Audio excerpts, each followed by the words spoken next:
దేశం బాగుండాలంటే బ్యాలెన్స్ ఉండాలి. బ్యాలెన్స్ ఉండాలంటే సెన్స్ ఉండాలి. సెన్స్ ఉండాలంటే క్రమం ఏమిటో తెలియజెప్పాలి. మనం అది తెలియజెప్పాలి. ఇప్పుడు ఆ పిల్ల చేతికి తాడుంది చూసారా, ఎందుకుంది? వాళ్ళంతా మనవాళ్ళేగా. ఈ దేశంలో ముస్లింలు క్రైస్తవులు అలా ఎవరు లేరు. ఓ 10 తరాలు 5 తరాలు అలా వెనక్కి వెళ్ళారు అనుకోండి, వాళ్ళ నాన్న వాళ్ళ తాత అంతా ఇక్కడ వాళ్ళే, ఎవ్వరూ బయట వాళ్ళు కాదు. ఓ పాట పాడుతుంటాం మేము, ఏంటంటే James father Jackson, Jackson father Jaipal, Jaipal father Jairam, grand father ఒక్కడే, గతమంతా మనదొక్కటే, గ్రాండ్ ఫాదరు ఒక్కడే, గతమంతా మనదొక్కటే, ఇది మన దేశం, ఇది మన దేశం, ఇది మన దేశమురన్న, ఇది స్వర్గము కన్నా. అవును, ఈ విధంగా మనం వెనక్కి వెళ్తే మన అందరి అమ్మ నాన్న, మన అందరి గ్రాండ్ ఫాదర్, మన అందరి గ్రాండ్ మదర్ ఆది పురుషుడైనటువంటి ఆదం అలైహిస్సలాం, హవ్వ అలైహిస్సలాం యొక్క మూలం నుండే మానవులందరూ కూడా పుట్టారు. ఉదాహరణకి హిందువులు, క్రైస్తవులు, ముస్లింలు, జైనులు, బుద్ధులు, యూదులు, ప్రపంచంలో ఉండే మానవులందరూ కూడా ఒకే తల్లి ఒకే తండ్రి సంతానం అని చెప్పి మనకు ఇస్లాం ధర్మం తెలియజేస్తుంది. అదే విషయాన్ని ఈరోజు అభివృద్ధి చెందిన సైన్స్ కూడా తెలియజేస్తుంది. ఇంక్లూడ్ చేస్తూ 2-3 పాయింట్స్ చెప్తున్నాం. మనం అంతా ఒకటే జాతి, భారతదేశం అంతా అందరూ ఐక్యంగా ఒక్కటిగా ఉండాలనేదే చూడాలి. అటువంటి ధోరణి పెరగాలి. ఎవరైనా సరే రండి, మనందరము ఒకే తల్లికి పుట్టిన బిడ్డలం ఎలాగో నేను నిరూపిస్తాను. సైన్స్ చెప్పింది అది. అదొక్కటే కాదు, స్త్రీ పిల్ల అయితే ఏంటండి, ఆడపిల్ల. ఒక బాధాకర విషయం ఏంటంటే, ఓ 10 మంది పేరు చెప్పమన్నాం అనుకోండి, నువ్వు కావాలంటే ఎవరైనా ముస్లిం ఇంటర్వ్యూ చేయి. ఇప్పుడు మనకు షఫీ తెలుసు, మన ఆంధ్రాలో సిరాజ్ తెలుసు, అలా ఒక లేడీ ఎవరైనా ఉన్నారా?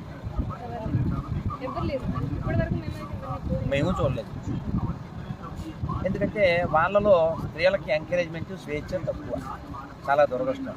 ఇంకో విషయానికి వస్తే, ఇస్లాంలో చదువుకు సంబంధించి ఎక్కడైనా మనకు సోషల్ మీడియాలో సిరాజ్ షఫీలే కనబడుతున్నారు, అలా ఎక్కడైనా స్త్రీలు కనబడుతున్నారా అని అడిగారు. అంటే స్పీకర్లో మాత్రమే ఉండాలా ఏంటి? అంటే సిరాజ్ షఫీల్ ఎవరు? ఒక ఇస్లామిక్ స్పీకర్లు, అలాగే మోటివేషన్ స్పీకర్లు. అలా అయితే మరి ఎంబీబీఎస్ డాక్టర్లు ఉన్నారు ముస్లింలో, స్త్రీలలో. కడప పట్టణానికి చెందిన నూరేపరి 10 రూపాయల డాక్టర్ మరి మీడియాలో ఉన్న చాలామందికి తెలుసు. అలాగే షమా సుల్తానా గుంటూరుకు చెందిన ఎంబీబీఎస్, మరి వీరి గురించి మీకు తెలీదా? ఇలా ఎంతోమంది ముస్లింలలో ఉన్నత చదువులు చదివిన స్త్రీలు ఎంతమంది ఉన్నారు. ఇస్లాం స్త్రీకి ఎటువంటి ఆటంకం కలిగించలేదు చదువుకోవడానికి. హిజాబ్ని పాటిస్తూ, తమ విశ్వాసాన్ని పాటిస్తూ ఇస్లాం స్త్రీలను చదువుకోమని ఆజ్ఞాపిస్తుంది. ఇది చాలామంది అపోహ, స్త్రీలకు ఇస్లాంలో హక్కులే ఉండవని చెప్పి చాలామంది చెప్తుంటున్నారు. అది ముమ్మాటికి తప్పే. సాదియా అల్మాస్ అంతర్జాతీయ క్రీడాకారిణి, ఈమె గురించి ఎంతమందికి తెలుసు మీలో? మనం ఇప్పుడు మంగళగిరి పట్టణంలో ఉన్నాము. మనతో ఈరోజు సాదియా అల్మాస్, అంతర్జాతీయ పవర్ లిఫ్టింగ్ క్రీడాకారిణి. ఈమె గత నెలలో జరిగినటువంటి ఏషియన్ పవర్ లిఫ్టింగ్ ఛాంపియన్షిప్ లో భారత్ తరపున 3 స్వర్ణ పతకాలు, 1 వెండి పతకాన్ని సాధించారు. ఇంతకుముందు ఈమె జిల్లా స్థాయి నుంచి జాతీయ స్థాయి వరకు కూడా సుమారుగా ఇప్పటి వరకు 59 పతకాలు సాధించి ఉంది.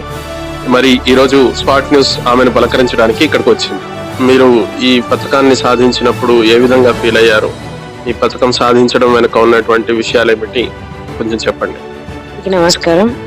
డిసెంబర్ నెల 24 నుంచి 30 తేదీ వరకు జరిగిన ఏషియన్ పవర్ లిఫ్టింగ్ ఛాంపియన్షిప్ లో నాకు 3 gold medals and 1 silver medal వచ్చింది. ఈ 4 మెడల్స్ సాధించడానికి చాలా సంతోషంగా అండ్ గర్వంగా ఫీల్ అవుతున్నాను. ఇలాగే ఇంకా మరెన్నో పథకాలు తెస్తానని, మన భారతదేశానికి, మన రాష్ట్రానికి ఇంకా మంచి పేరు తెస్తానని మాటిస్తున్నాను. మన అందరి అమ్మా నాన్న ఒక్కరైనప్పుడు, మనకు అందరికీ ఒకే ఆకాశం ఉన్నప్పుడు, మన అందరికీ ఒకే భూమి ఉన్నప్పుడు, మరి మన అందరి దేవుడు ఒక్కడే ఉంటాడు.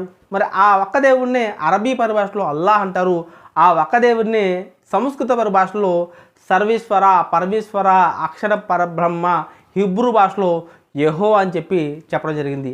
ఆ దైవానికి పుట్టుక లేదు, ఆ దైవానికి మరణం లేదు. ఆయన జీవన్ మరణాలకు అతీతుడు. ఆ దైవాన్ని గుర్తించడమే మనిషి యొక్క అసలైన లక్ష్యం. ఆ దైవాన్ని మనిషి ఆరాధించాలి. ఎందుకంటే ఈ యావత్తు సృష్టి మనిషి కోసం దేవుడు సృష్టించాడు. ఆ మనిషి ఆ సృష్టిని చూసి, ఆ సృష్టికర్తను గుర్తించి ఆయనను మాత్రమే ఆరాధించాలని చెప్పి దేవుడు చెప్పడం జరిగింది.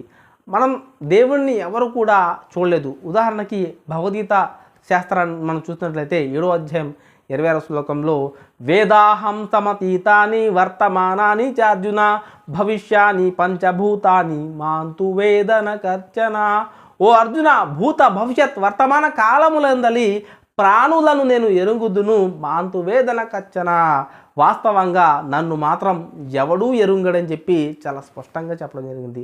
ఆ దైవాన్ని ఎవరు కూడా తమ జ్ఞానేంద్రియాలతో కానీ, తమ యొక్క కళ్ళతో కానీ, తమ చెవులతో కానీ, తమ యొక్క శ్వాసతో కానీ గుర్తించలేరని చెప్పి మనకు వైదికం తెలియజేస్తుంది.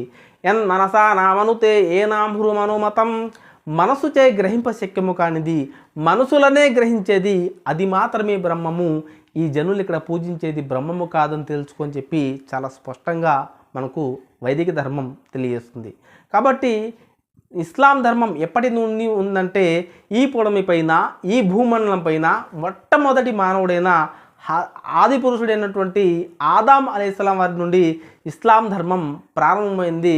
చిట్ట చివరి దైవ ప్రవక్త ముహమ్మద్ సల్లల్లాహు అలైహి వసల్లం వారితో ఇస్లాం ధర్మం పరిపూర్ణం చేయడం జరిగింది. ఆది నుండి ఏకేశ్వర ఉపాసన ఉండేది. అది ఇటు భారతదేశం నుండి అటు ఇబ్రాహీము, మూసా, ఈసా, ముహమ్మద్ సల్లల్లాహు అలైహి వసల్లం వరకు చేరింది. ఆ ధర్మాన్ని ఇక్కడ భారతదేశంలో ఉన్నటువంటి ముస్లింలు ఆచరిస్తున్నారు. అంటే ఇస్లాం సనాతన ధర్మం, పురాతన ధర్మం, ఆనాదిగా ఉన్నటువంటి ధర్మం అని చెప్పి మనకు ధార్మిక గ్రంథాలన్నీ కూడా ఏకేశ్వరవాదం గురించి తెలియజేస్తుంది. ఉదాహరణ చివరిగా ఒక మంత్రాన్ని నేను పఠించి నా యొక్క మెసేజ్ నేను పూర్తి చేస్తాను.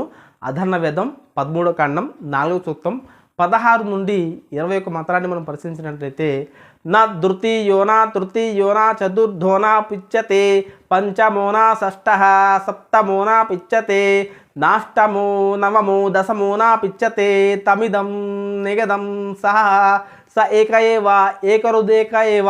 ఆయన ఒకే ఒక్కడు, 2 3 4 5 6 7 8 9 10 కానే కాదు, ఆ దైవం ఒకే ఒక్కడు. ఏకం సత్విప్రాహ బహుదా వదంతి. అయ్యా, దేవుడు ఒక్కడే, పండితులు ఆయన్ని విభిన్న పేర్లతో పిలుస్తారని చెప్పి చెప్పడం జరిగింది. అంటే ఇక్కడ మానవులందరూ కూడా ఒకే తల్లి ఒకే తండ్రి సంతానం అని తేలింది. మానవులందరి దేవుడు కూడా ఒక్కడే అని తేలింది. ఈ సృష్టి మొత్తం కూడా ఒకే దేవుడు సృష్టించాడని చెప్పి తేలింది. కాబట్టి ఈ యొక్క సందేశాన్ని మీరు అర్థం చేసుకుంటారని భావిస్తున్నాను. మీ సయ్యద్ సలీం.